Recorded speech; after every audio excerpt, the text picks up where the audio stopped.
Bien, entonces ya podemos empezar. Tienen ya su presentación, ¿no? ¿Cierto? A la mano.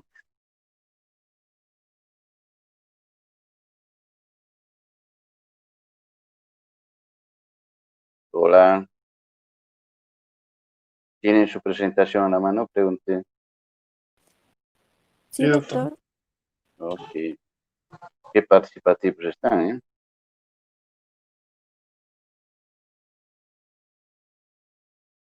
Bien, hoy vamos a hablar de dos temas importantes y la siguiente clase tenemos un solo tema nomás, ¿ya?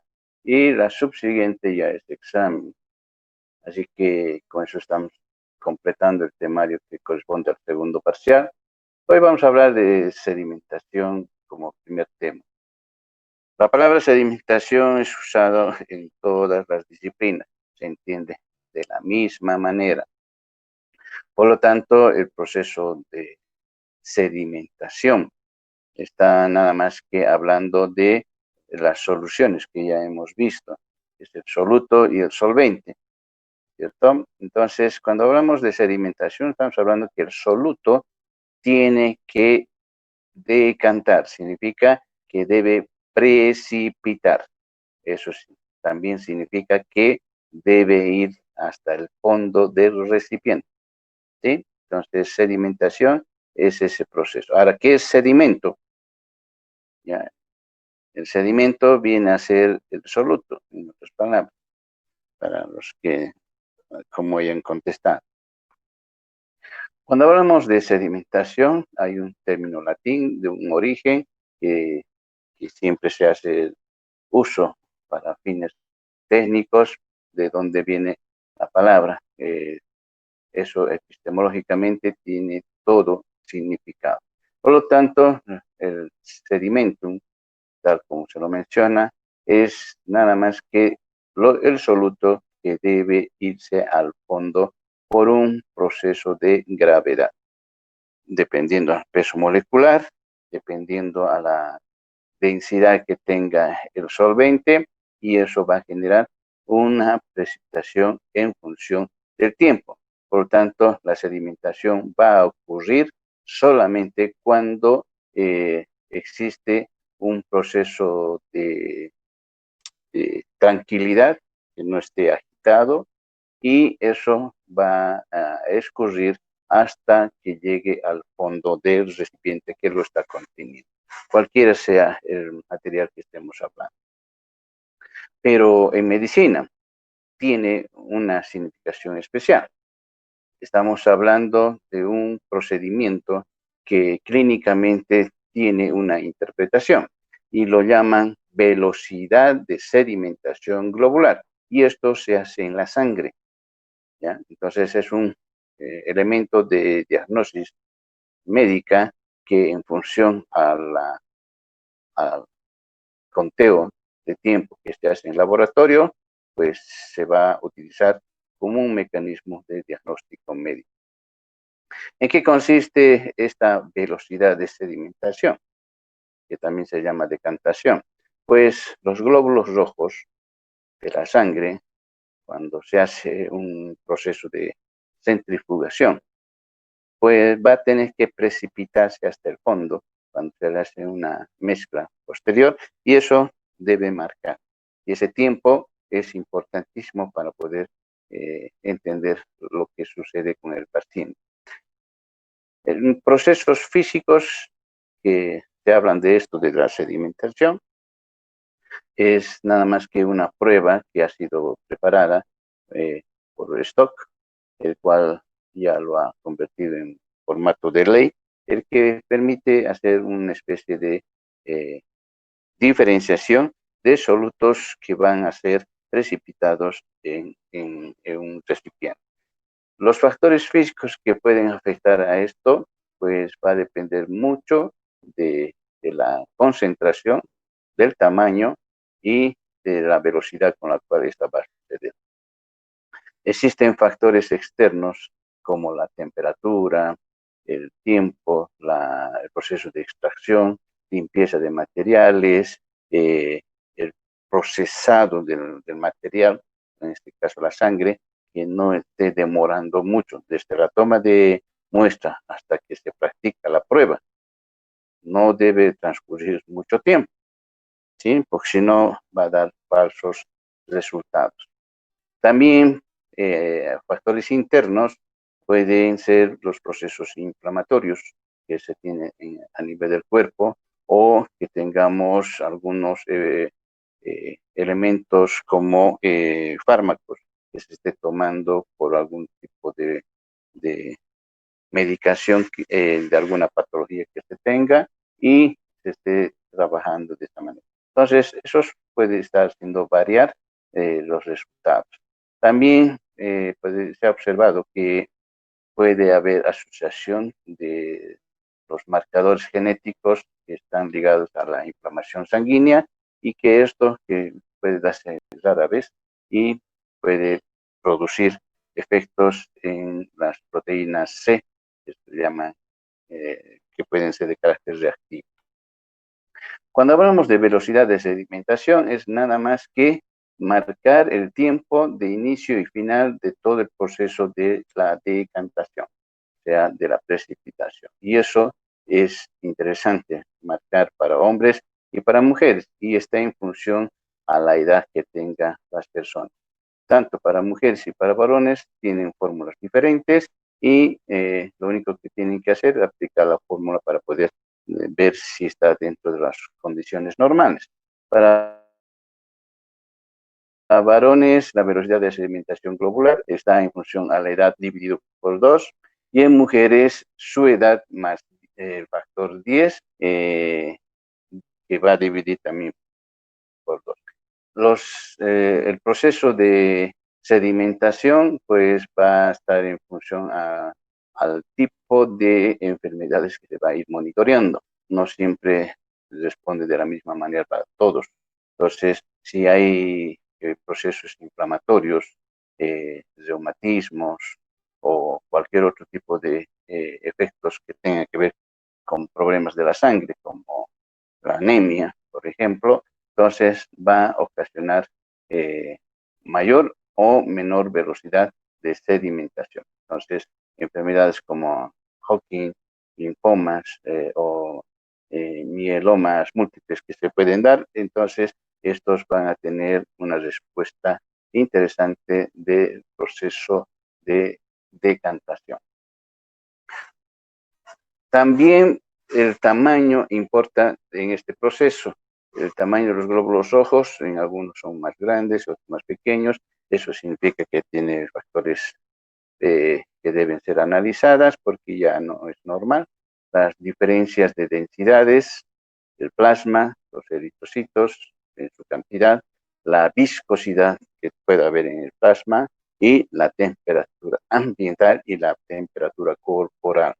Son factores que deben analizarse.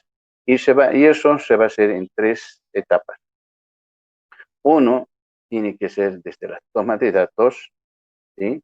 Y eso, una vez que se procesa, se hace la respectiva toma de muestras y la centrífuga que se debe utilizar, y se hace la mezcla, y se van a ir formando como si fuesen los estromas en las células vegetales.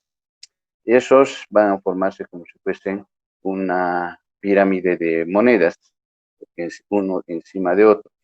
Y el periodo que esto va a transcurrir hasta que llegue hasta el fondo, pues es otro factor que debe analizarse. Y el tiempo final que se ha dado para que llegue hasta el fondo son en los 3 criterios que debe analizar.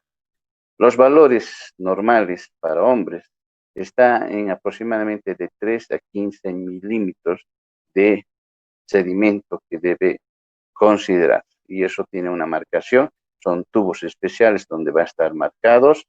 Para mujeres está entre 6 a 20 milímetros. En personas que ya tienen 50 años para adelante, las referencias van a ser un poco aumentadas, y puede llegar en hombres hasta 20 y en mujeres hasta 30, ¿sí? Como valores normales, ¿sí? Eso como valores normales. Hay factores que pueden darse mucho más elevado si está, qué sé yo, a partir de los 50 milímetros en la primera hora de sedimentación, es que algo le está sucediendo a la persona. Eso significa que puede haber un fallo en la determinación de la muestra, a lo mejor no es suficiente, o que tenga anemia el paciente, o que tenga exceso de grasa en la sangre, o que el paciente tenga anticonceptivos hormonales que esté en su cuerpo, que si es mujer, que esté en pleno proceso de embarazo, o que haya salido de una cirugía, o que también tenga otros factores infecciosos bacterianos que estén generando reacción como un proceso inflamatorio, o que tenga enfermedades cancerígenas. Esos son los factores que pueden elevar en el primer, o que lleguen de 50 milímetros en la primera hora de sedimentación. Pero también puede haber de 50 a 100 milímetros en la primera hora por los siguientes causas. Infecciones bacterianas ya elevadas. También que ya esté confirmado que se tenga cáncer, especialmente la leucemia.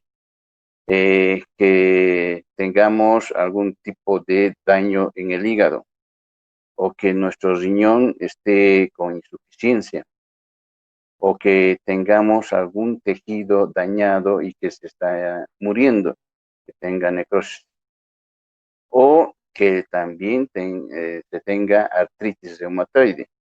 Esos son factores que pueden hacer que se dé la precipitación entre 50 y 100 milímetros en la primera hora. Pero si son mayores a 100 milímetros en la primera hora, certeza que hay tres factores bien marcados.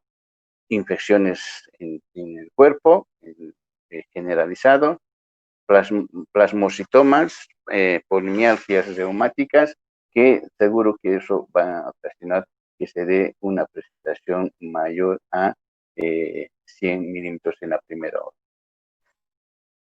También podemos ver que puede haber un proceso de reducción de la velocidad de sedimentación que pueden ser causadas, primero, uno, por fallo en la determinación.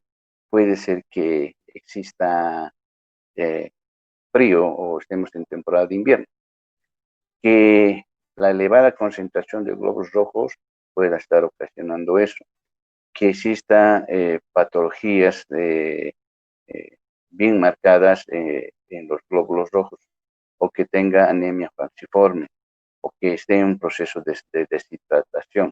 ¿Sí? Entonces, esos son los factores que pueden causar que se reduzca la velocidad de sedimentación. Bien, todo eso tiene un contexto particular físico que debe explicarse. Este contexto físico tiene que ver con el comportamiento que tienen los, vamos a hablar del soluto con el solvente, o los átomos o las moléculas que están inmersos en este campo.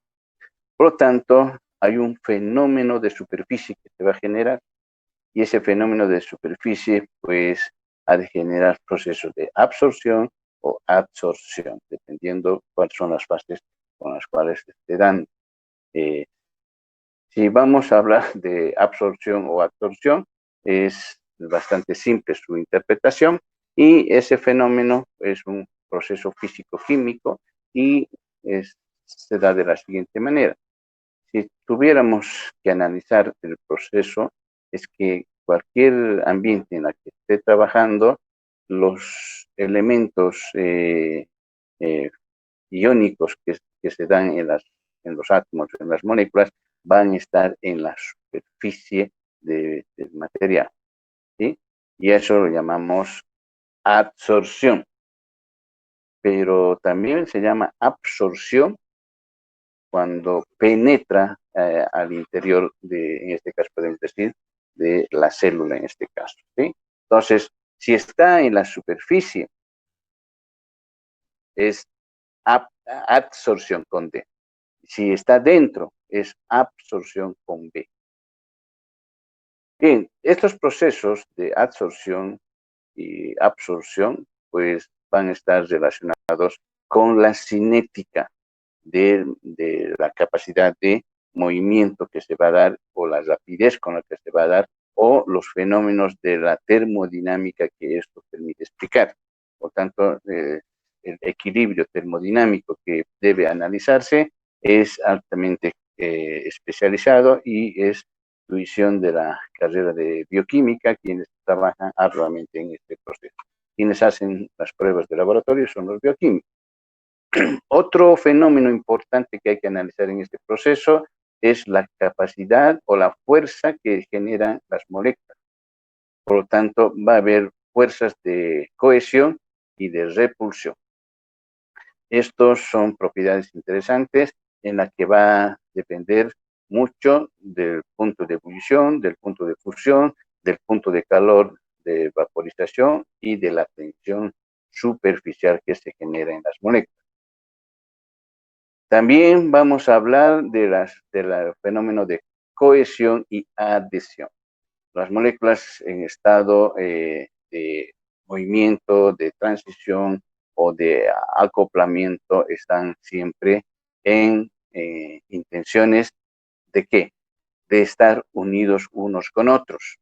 Por lo tanto, el fenómeno de adhesión es que cualquier molécula o átomo ha de pegarse al material.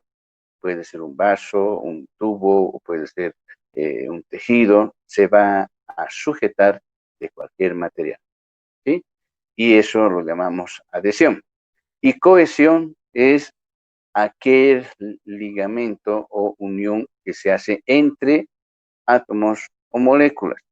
Entonces, es la unión entre átomos y moléculas, el fenómeno de cohesión. Y la adhesión es el átomo y la molécula a cualquier superficie que no sea molécula en este caso. ¿Okay? Ese es el tema de la sedimentación. Es bastante simple, sencillo, pero en factores clínicos, en otras materias, lo van a ver más a detalle este tema. Ahora vamos a hablar, ya que empezamos a hablar de la capacidad de los átomos y moléculas de pegarse a cualquier superficie, como en este caso la membrana, pues vamos a hablar un poco de lo que es la membrana. La membrana es algo que ya lo han visto en materias como genética, histología 1, posiblemente en embriología, ¿sí? Entonces, hay una teoría que habla de las membranas y hay técnicamente tres formas de aceptarse de esto. Lo que más destaca de esto es la membrana de mosaico fluido. Esa es la interpretación que hoy en día se hace uso para entender la dinámica de la membrana. En la membrana estructuralmente podemos encontrar materiales que se llaman proteínas, que se llaman lípidos, ¿ya? Y otros que también están unidos a la membrana son los azúcares. Estos tres factores hacen importante la función de la membrana. También hay otros elementos más pequeños que son los colesteroles que van a estar pegados al interior de la membrana que van a cumplir otras funciones. ¿Cómo están formados los fosfolípidos en la membrana? Los fosfolípidos son estructuras integradas por ácidos grasos, tienen colina, tienen fósforo, tienen glicerol, y eso hace posible que tengan dos partes interesantes, uno que es rígida y otra flexible. La parte flexible está conformada por ácido graso y tiene movimientos interesantes. Pueden moverse lateralmente, o sea, moverse de un lado para otro. Pueden girar sobre su propio eje, que lo llaman rotación, y son flexibles y pueden moverse la parte flexible del fosfolípido, que son los ácidos grasos. También puede haber una especie de traslocación, o cambio de posicional, que lo llamamos flip-flop, que rara vez ocurre que un fosfolípido que está en la cámara inferior puede pasarse a la cámara superior o viceversa. En medio de los fosfolípidos vamos a encontrar al colesterol y estos estructuralmente tienen una función y eso lo van a ver en bioquímica. Las proteínas son de dos formas, las que permiten estar en la superficie y las que atraviesan toda la membrana, ¿sí? Entonces, las que están en la superficie cumplen funciones de monitoreo, de detección, y los que están atravesando cumplen de transporte, ¿ya? ¿Cuáles son las funciones importantes que van a cumplir las proteínas? Ya dijimos, transporte, recepción, identificación, pueden cumplir como catalizadores enzimáticos, pueden servir para anclar, para hacer soporte, para hacer un citoesqueleto o también para poder identificar a la célula. Todos estos procesos pues van a trabajarse en función al tipo de movimiento que se tenga que hacer a través de la membrana. Lo llamamos transporte pasivo y transporte activo. Pasivo porque no requiere de gasto de energía y activo porque gasta energía el ATP. El ATP es una estructura molecular interesante que está conformado por adenosina y a la adenosina se unen 3 átomos de fósforo o parte funcional de fosfatos que se van a unir a la adenina. Bien, ¿qué tipo de funciones va a cumplir la membrana? Ya dijimos el de transporte, que es uno de los más importantes. Primero, puede pasarse por simple difusión ciertos elementos que van a pasar de concentración mayor a una de concentración mayor, de ambos lados, de afuera hacia adentro y de adentro hacia afuera. No necesitan ningún mecanismo de transporte. Hay otras moléculas que son mucho más grandes, como los azúcares. Por lo tanto, necesitan un vehículo para transportar, y esos son las proteínas. Las proteínas transportadoras, también denominadas carrier, van a permitir el paso de un lugar a otro. Pero hay otros que necesitan hacerlo no a favor de gradiente, sino en contra gradiente. Significa que si existe mayor cantidad al interior o al exterior, para meter o sacar necesitan energía, porque lo va a hacer en contra gradiente. También la misma membrana puede cumplir la función de transporte. ¿Cómo? Pues va a ser un proceso de invaginación o evaginación. Ese proceso de invaginación e evaginación va a atrapar moléculas o materiales que pueden estar afuera o dentro para poder meter o sacar de la célula. Por lo tanto, va a haber una especie de encapsulamiento y si precisa destruirse ese material, pues se va a cargar con vesículas que tengan secreción de destrucción, que va a venir de otros elementos que son formados por la célula y van a ser evacuados hacia afuera de la célula. Esos son los fenómenos. También podemos hablar del transporte de líquidos, el agua. El agua tiene que pasar de una región a otra y a veces tiene que hacerlo en contragradiente. Si lo hace contragradiente se llama osmos y lo va a hacer en función a una presión osmótica. Eso tiene que ver con el agua. Por lo tanto, el transporte activo ya sabemos que tiene un gasto de energía porque lo va a hacer en contragradiente. Otro tipo de función de las proteínas son el reconocimiento y al mismo tiempo tienen que hacer el transporte. Esos son los canales iónicos y estos canales iónicos son selectivos, no pueden pasar cualquier material por estos canales. Son canales específicos, son quienes van a seleccionar. Por tanto, van a haber proteínas específicas para potasio, que va a cargar su energía para poder transportarlo. Son iones especiales y esos tienen que ser reconocidos. Por tanto, estas moléculas de proteína hacen procesos de reconocimiento para poder identificar. Y cada ion debe buscar su propio canal para transportar. Hay iones positivos y hay iones negativos. Esos, por la nomenclatura, son cationes y aniones. Entonces, tanto el potasio, el sodio, el calcio, el cloro y otros elementos van a pasar a través de las membranas transportadoras, que son los canales iónicos. Y estos canales iónicos son importantísimos para mantener el equilibrio homeostático a nivel celular, a nivel de tejido, a nivel de órganos, a nivel sistémico en todo nuestro cuerpo. Si funciona adecuadamente todos estos procesos, pues van a poder explicarse la función de transferencia de estos iones al interior y al exterior bajo denominativos como bomba de sodio y potasio, donde están involucrados solo estos dos elementos. Sodio y el potasio con gasto de energía en su entrada y salida.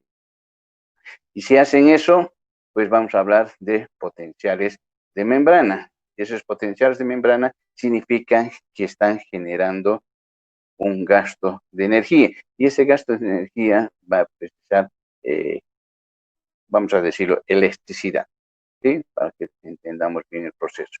Por lo tanto, va desde la carga eléctrica a nivel celular, a nivel de membrana, está siempre en negativo.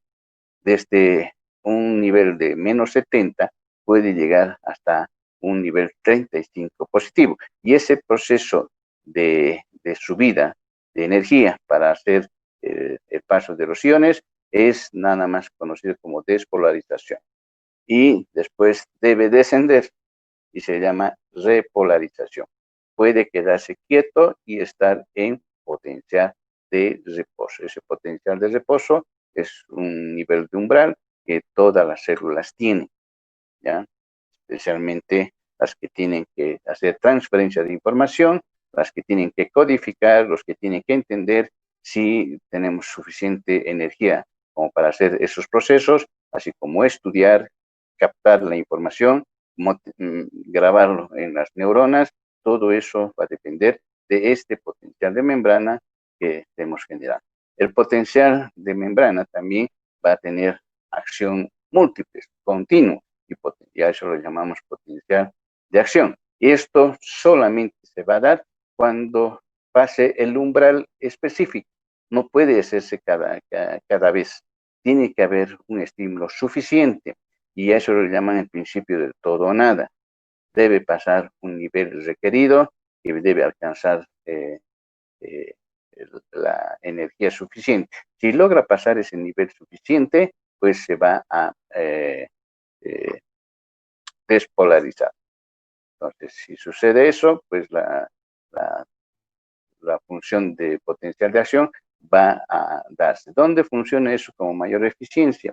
Pues en los tejidos musculares, como el corazón, como las neuronas, especialmente eh, quienes son los que producen información continua, ¿ya? Entonces, esas características funcionales que debe hacer la célula, pues tienen que tener un nivel de estímulo que debe darse.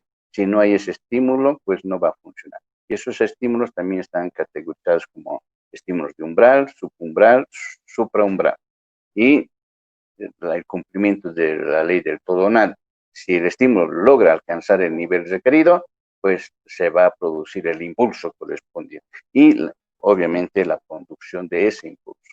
Y esos factores de conducción va a depender de ciertos factores que van a estar determinados por la presencia de las vainas de mielina o del diámetro de los axones o la temperatura corporal y ambiental.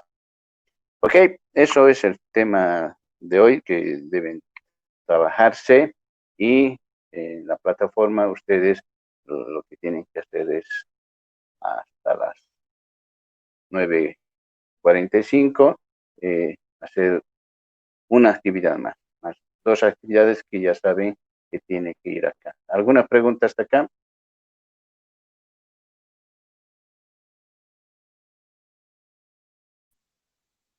¿Nada? Doctor, una pregunta. Los trabajos que son fuera de horario de clase, por ejemplo, que usted pasó en bioestadística y biofísica en temas de la semana pasada, que es 5 artigos. Doutor, não acho nenhum artigo, porque eu acho no máximo 2, mas 5, doutor, não tem, como não tem como fazer um trabalho assim. Ustedes vai pasar en el tema 7 y el tema 8. También, por ejemplo, 5 artigos científicos sobre biofísica de las membranas o entonces sobre el tema 7. Sí, también va a ser igual. Pero vamos a cambiar de navegador. Vamos a trabajar en Google Académico ya también. Si ustedes tienen dificultades, uno, porque no están buscando correctamente, porque los trabajos que yo ya he visto que la mayoría tienen, ¿ya? Inclusive algunos que me han solicitado que no han encontrado, se han tomado la molestia de llamarme y decirme, doctor, puedo ampliar en otros lugares, y con la autorización respectiva les he dado la posibilidad de que me busquen otros porque no están encontrando la información. Más quien no ha solicitado, pues no tiene, me imagino que no ha encontrado mucho. Pues hay gente que así ha encontrado y ahí yo he estado viendo el trabajo. El trabajo de hoy también tiene que ver con hacer de aula hasta las 9:45, es en documento Word, de lo que se ha explicado del tema 7, por ejemplo. Lo único que tienen que indicarme del proceso de sedimentación, qué importancia ustedes le encuentran a este proceso como un factor de clínica médica, ¿sí? Entonces, los médicos utilizan este como un factor de diagnóstico. Entonces, ustedes díganme cómo es que lo ven. Y en el 8 de aula también me tienen que mostrar la importancia de la membrana celular como un proceso biofísico, pero médico. No puede entenderse de otra manera también, ¿ya? Biofísica médica. Entonces, ¿cuál es la importancia de la membrana celular como biofísica médica? Eso viendo las presentaciones. Solo la presentación, o sea, quiero decir el PowerPoint. De ahí me van a sacar la información. Después están las 2 tareas. La tarea que tienen que investigar para presentarme en otra fecha. Estos tienen que ver con estructuras. Por lo tanto, para el tema 7, me tienen que trabajar en documento Word, la interpretación clínica de velocidad de sedimentación globular, y eso de dónde me van a sacar, del texto PDF que tienen para estudiar, ¿sí? Y ahí me van a hacer una carátula, su introducción, su desarrollo, su conclusión, su bibliografía, si es que quieren ampliar más. Más si no van a ampliar, pueden poner como bibliografía el texto que se les ha puesto en la plataforma, ¿sí? Con la recomendación, tareas similares son anuladas. Dime, hija. Então, os 2 trabalhos de ahora tienen que tener carátula y todo. Si he pedido carátula, tiene carátula. Si está escrito, eso es lo que me tienen que presentar. Si no está escrito, no tiene necesidad de hacer eso. Ya mucha gente se va confundiendo cuando yo solicito. Eso significa que no está en aula, no presta atención y demás cosas. Si yo le pido que me presente el trabajo en documento Word, porque está escrito ahí, ¿ya? Porque no hay dónde más perderse. Usted lee y dice que es cómo debe presentar. Si dice presentar con carátula, introducción, desarrollo, conclusión, bibliografía, Ese es el formato de presentación. Si no dice eso, no necesita presentar así. ¿Ya? Claro, tío, gracias. Ok, no hay de qué. ¿Alguna otra consulta más? ¿Ninguna? Solo 2 estudiantes.